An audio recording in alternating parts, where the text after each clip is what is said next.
Pero mi papá bueno, yo nací acá, ¿no? Estudié toda mi vida aquí en el Estado de México, viví.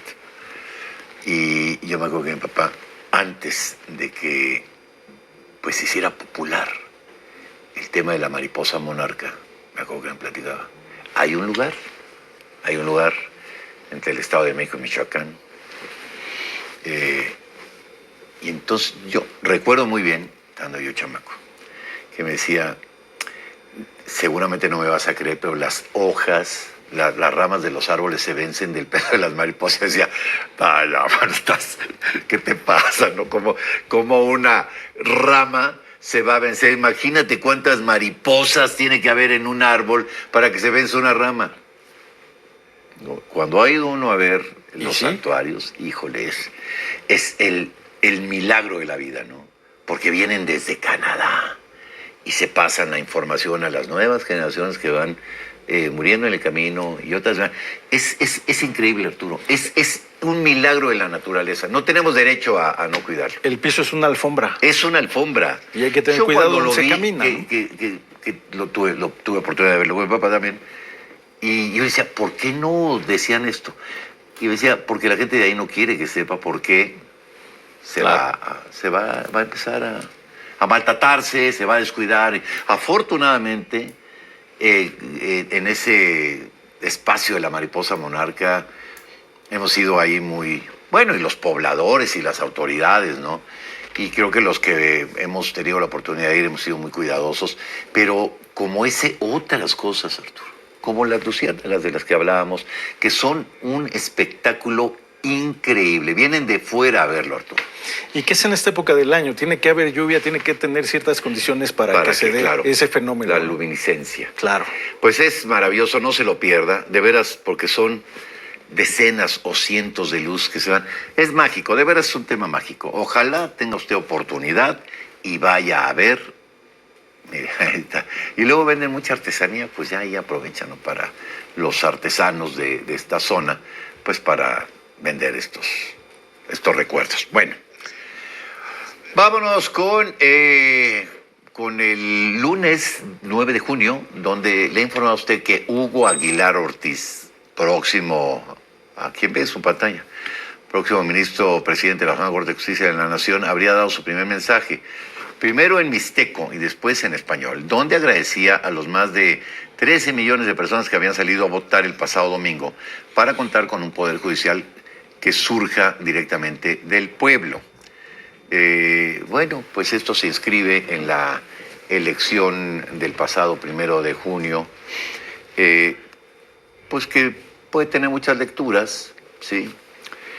Pero yo creo que va a haber ahí cambios interesantes en la Suprema Corte. Por ejemplo, acaban de meter una iniciativa, si mal no recuerdo, el Verde y Morena, para que deje de haber...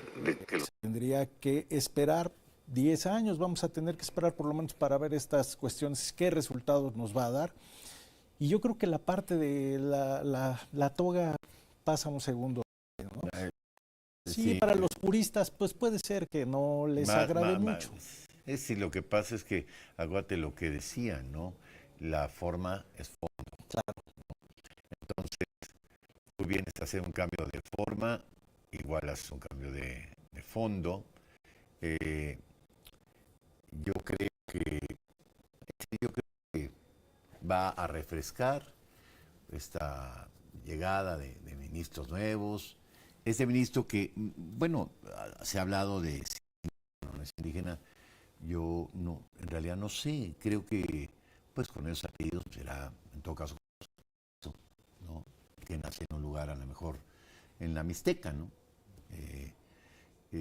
Pero no importa, seguramente fue un hombre que le costó trabajo salir adelante, aprender del derecho, hacerse mismo, y bueno, ahora llegar a la Suprema Corte de Justicia de la Nación a presidirla, siendo un hombre joven, que bueno, ojalá metan un aire fresco, que habrá de ser necesario en esos salones de la Suprema Corte, le va a venir bien, y digamos que el cambio tiene que ser, no, sí, la forma es fondo, pero también tiene que haber cambios de fondo, Arturo. Insisto, y los cambios de fondo, ¿no?, tienen que ver con pues que la gente se sienta más cerca de los juzgadores, con más confianza, que se adivine mayor transparencia, ¿sí? Más compromiso. Porque yo no creo que todos los integrantes del Poder Judicial eran corruptos, eso por supuesto no. Pero que había quejas y desconfianza y corrupción, sí. Y eso también lo sabemos. Entonces, pues aprovechando esta reforma, pues adelante, y llega un hombre joven, que sí, eso siempre es un buen augurio, bueno, me parece. Que cumplan con el objetivo, que es la parte de la justicia. Yo diría algo que me parece interesante e importante. Quitarle la parte política, ya se acabó la campaña, ya hicieron campaña, ya son los que están. Habrá que quitar esa parte de la parte política. Obviamente no, eso no significa que no salgan, que no hagan alguna declaración, que no participen, pero que se dediquen a la parte del análisis, del estudio y de la justicia. Sí, ese es lo deseable, Arturo. Sí, y los integrantes de la Suprema Corte de Justicia, los magistrados, los jueces, magistradas y juezas, todos los que van a integrar el Poder Judicial, pues, están en esta extraordinaria oportunidad de regalarle al pueblo de México un nuevo Poder Judicial. Sí, se ha hablado mucho del Poder Judicial, ha habido muchas opiniones, algunas a favor, otras en contra. Es un buen momento porque permite justificar una reforma de nuevos integrantes, ¿sí? Así es que bueno, recordar que ahora pues también le van a deber su responsabilidad a los ciudadanos. Y ahí tienen una doble responsabilidad, con los ciudadanos y con la Constitución, Arturo. Y además solamente estará 2 años, ¿no? Entonces, claro, irán rotando. Y tendrán que rotar. Entonces, bueno, pues ese es lo deseable para todos los que se van a integrar ya a este poder, Arturo. ¿Sí? Al Poder Judicial. Bueno, y nos falta ir a un corte y les saco los 2 días, los 2 días que nos falta por analizar de este domingo 7. Regresamos. En Latinoamérica y el Caribe habría advertido que en México grupos criminales utilizan cada vez más la inteligencia artificial para delinquir a través de videojuegos o redes sociales, además de usar el deepfake y suplantación de identidad para hacer fraudes o extorsionar, ¿no? A mí me da un poco de miedo la inteligencia artificial, porque ya cada vez veo más cosas que digo, ay Dios, ¿cómo va a estar el asunto? Pero ahora hay algunos que, por ejemplo,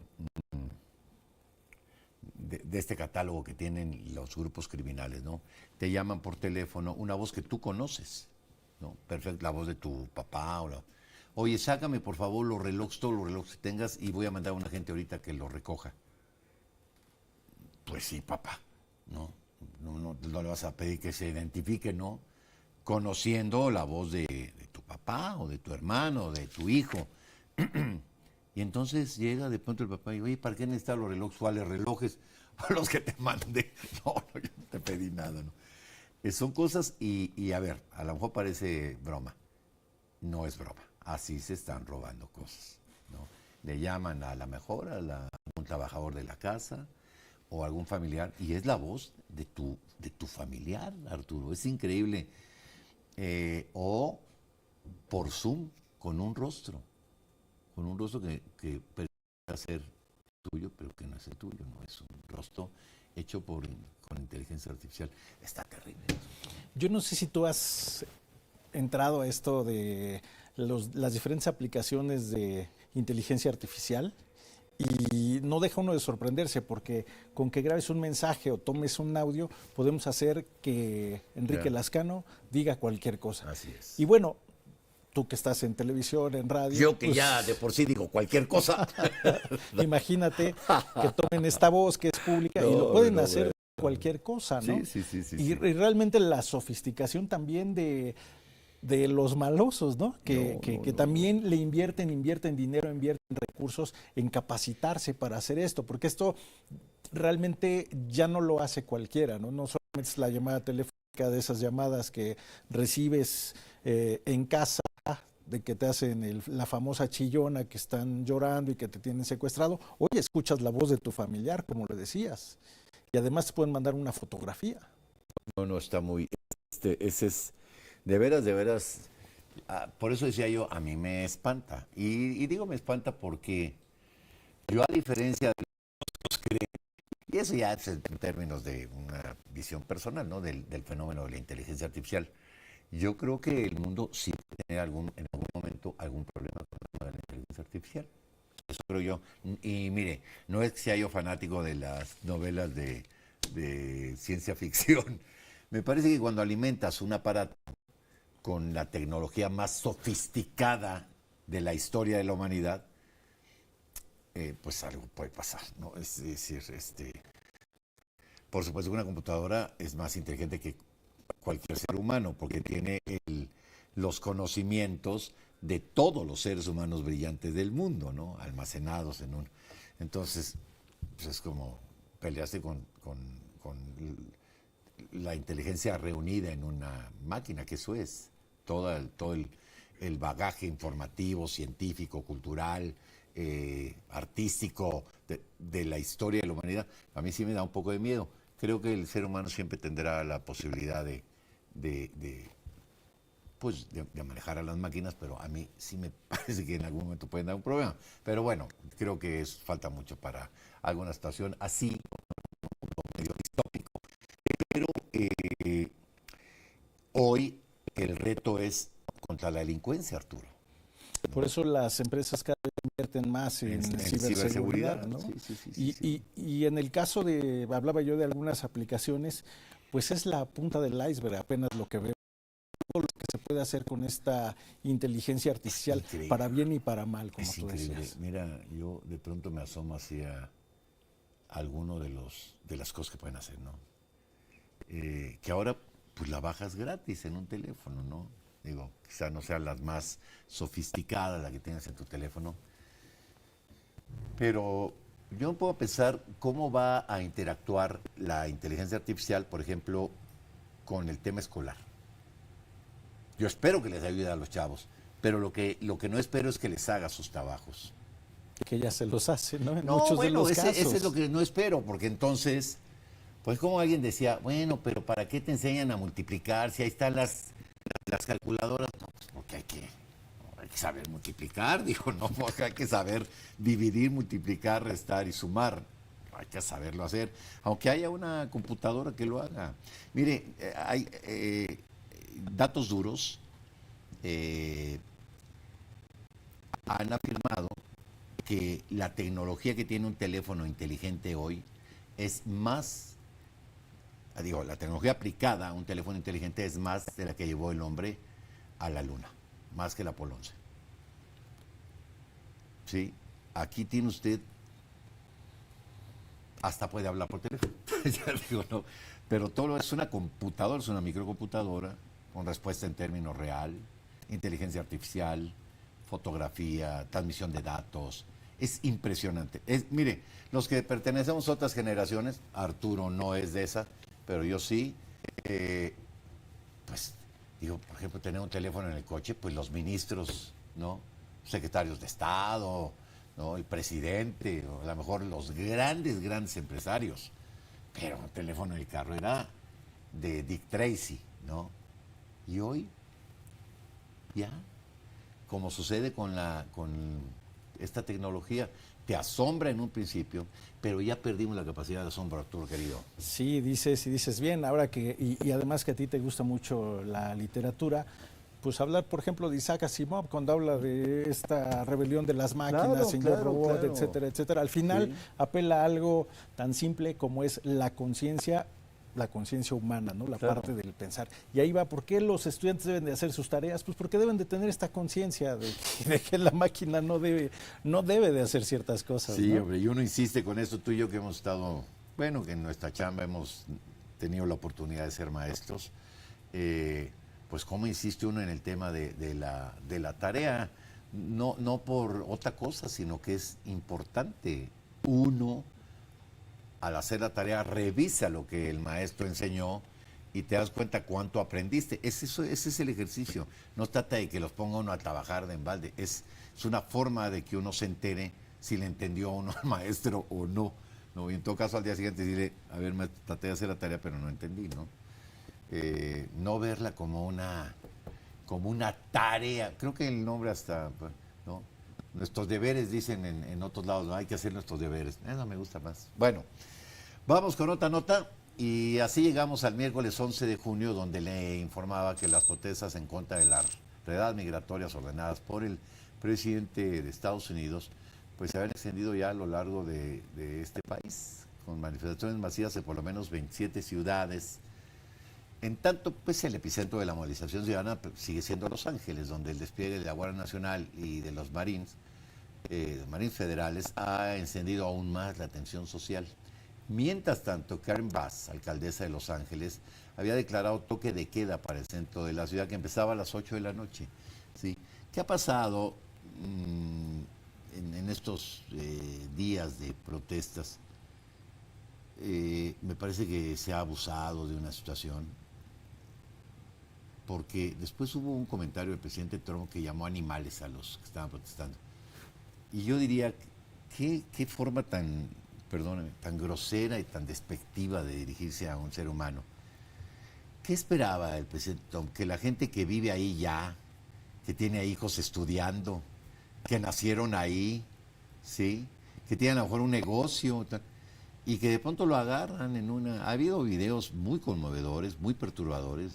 Una señora que decía, por favor, mis hijos están en la escuela, son chiquitos, ¿quién los va a recoger?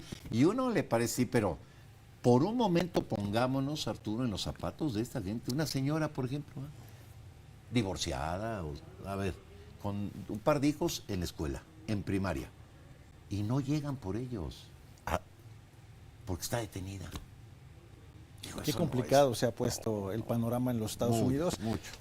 Pero, a ver, fueron 2 campañas políticas de Donald Trump, fueron sus 4 años de su primer mandato, llevamos algunos meses con él, lo venía anunciando.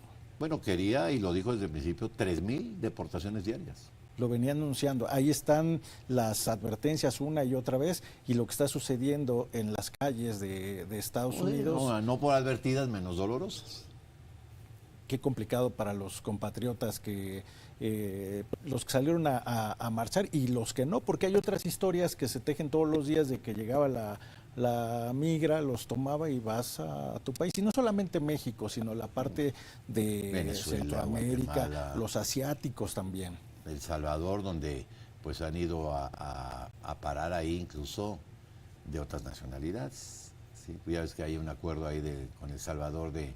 Aquí te prestamos cárceles, no, tráetelos para acá, ¿no? Es que de veras que se ha complicado la agenda con Estados Unidos, porque está el tema ahora mismo, que es el más álgido, pero está ahí el tema de las remesas, ¿no?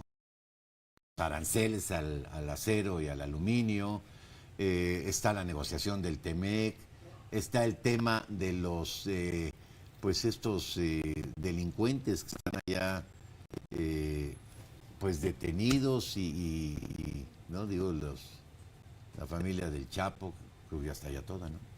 Bueno, faltan un par de hijos que están acá, pero cómo ha generado, digamos, una situación, pues tensa, Arturo, tensa, muy álgida, muy álgida. Y a la par de todo esto que está sucediendo, una desinformación brutal en las redes sociales. Se dice cualquier cosa y me parece que nosotros como espectadores es cuando debemos de meterle rigidez, ser rígidos en la parte de ver qué noticias... Muy rigurosos a la parte de la información que como audiencias consumimos. Sí. Y fíjate, claro, desde este enfoque que bien dices tú, como consumidores de información y como, digamos, pues en nuestro caso, como informadores, ¿no? Que tú estás en el mismo, pues sí ser muy rigurosos, ¿no? Muy rigurosos con la información, porque me parece que son tiempos de obligada mesura para la información. Es decir, no puede uno, digo, en el ejercicio periodístico nunca, ¿no? Irte con los borregazos, irte con los rumores, ¿no? Ser muy preciso en la información y en el análisis de la misma.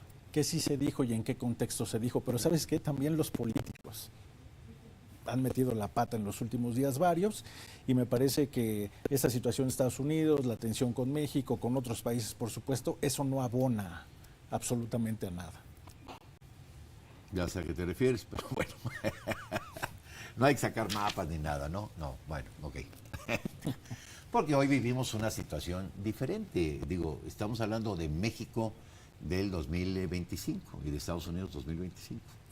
Entonces, si habláramos de la historia, pues claro, hay elementos, ¿no? Porque, digo, esta historia de México y Estados Unidos, históricamente ha sido pues, una historia de pronto de abuso, ¿no? De abuso de la fuerza, ¿no? Ya lo sabemos los mexicanos, no es que necesitamos que nos lo estén repitiendo, lo sabemos porque conocemos nuestra historia, pero también sabemos que hoy México es otro, y Estados Unidos pues a lo mejor puede ser otro o no, pero nosotros somos otros. Entonces, estas historias no van más. Y ahí creo que la presidenta ha sido muy clara. A ver, ustedes pueden ser la nación más poderosa del mundo, pero a México se le respeta. Como se tiene que respetar al país más pequeño del mundo, ¿sí? Ahora, tenemos esta circunstancia, digo, que de pronto puede ser muy benéfica, pero también de pronto tóxica, de compartir 3.200 kilómetros de frontera con ellos. Y hay todas las ventajas de estar pegado a la economía más importante del mundo, pero también estar junto a un gran elefante, en cuanto se mueve, te pega, y te pega fuerte, ¿no? Pues yo más diría que esperemos que estas protestas que se dan allá en Estados Unidos y toda esta tensión le sirva a un presidente sin freno como es el de los Estados Unidos. Sí, para medirse también, porque, a ver, allá no todos los que están desfilando y haciendo plantones, señor Trump, son los mexicanos que no tienen papeles. Hay mucho americano que no está contento con eso, ¿eh? Entre otros, le voy a decir, su gobernador, bueno, no su gobernador, porque es demócrata, el gobernador de California, ¿sí? Que ya ha presentado una demanda contra su gobierno, ¿sí? Porque lo que ha hecho contradice muchas leyes. Entonces, bueno, pues vamos a ver cómo vienen estos asuntos, Arturo, que espero que ayuden que se meta una cresta, pero luego a temperar. Ojalá.